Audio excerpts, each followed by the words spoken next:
Doctor Sudhir Gupta जिन्होंने controversial बयान दे दिया है, पर उनका कंट्रोवर्सी से नया नाता नहीं, पुराना नाता है। कंट्रोवर्सी से लगातार घिरे रहे हैं। सुनंदा पुष्कर केस में भी उन्होंने ये कहा था कि उन पर दबाव डाला गया ये कहने के लिए कि सुनंदा पुष्कर ने नेचुरल डेथ हुई थी, ये उन पर दबाव डाला गया, ऐसा उन्होंने कहा था। और बाद में इसलिए उनको बताना पड़ा। मैं आपको बता दूं कि बहुत सारे आरोप उन पर लगते आए हैं। एक ये कि ही has AIIMS forensic head has dubious medical past से पुलिस एंड कलीग्स, कि उनका भूतकाल बहुत सारा ऐसा है, उसमें बहुत सारी चीज़ें हैं। जब उनसे राय नहीं मांगी जाती, उन मसलों पर भी अपनी राय दे देते हैं, टिप्पणियां करते हैं।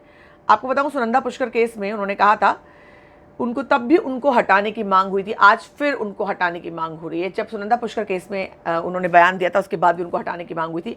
आज उन्होंने केंद्रीय स्वास्थ्य मंत्री नड्डा को एक लेटर लिखा और लिखा कि उनके पास कुछ ऐसे ईमेल हैं जो सुनंदा के पोस्टमार्टम पर डॉक्टर MC मिश्रा और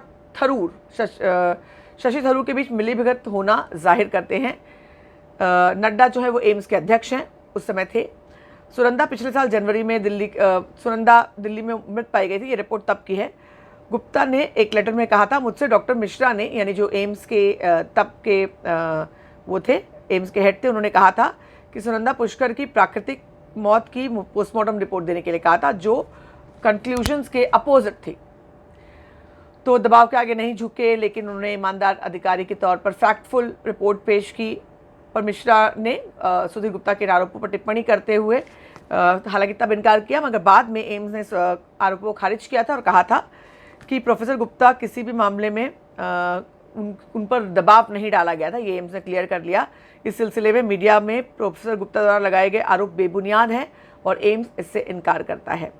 ये भी जिक्र किया था कि डॉक्टर गुप्ता को फॉरेंसिक विभाग के अध्यक्ष से हटाने की मांग को लेकर हाईकोर्ट ने संस्थान में उपयुक्त प्रक्रियाओं का पालन भी किया था। यानी ये मांग एक बार पहले भी उठ चुकी है, आज फिर से एक बार।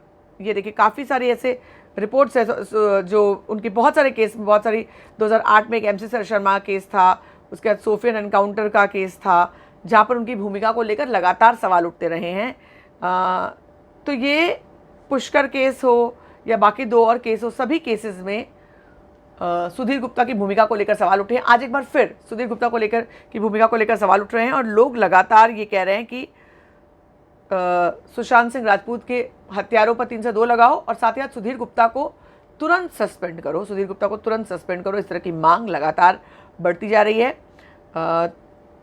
सुशांत सिंह राजपूत की न्याय की प्रक्रिया की मांग करने वाले तमाम लोग जो हैं, ये देखिए प्रोटेस्ट, इस तरह का प्रोटेस्ट चल रहा है। अगर मैं आपको दिखाऊं तो एक तरफ जंतर मंतर में लोग प्रोटेस्ट कर रहे हैं, ये देखिए इस तरह का प्रोटेस्ट चल रहा है। इतने लोग इकट्ठा हुए हैं और प्रोटेस्ट कर रहे हैं, हज़ारों लोग इकट्ठा हुए हैं और सुधीर गुप्ता इस तरह के बयान दे रहे हैं। यही नहीं, उन्होंने अपनी व्हाट्सएप चैट लीक की है जो उनके इस पद की गरिमा को धूमिल करती है।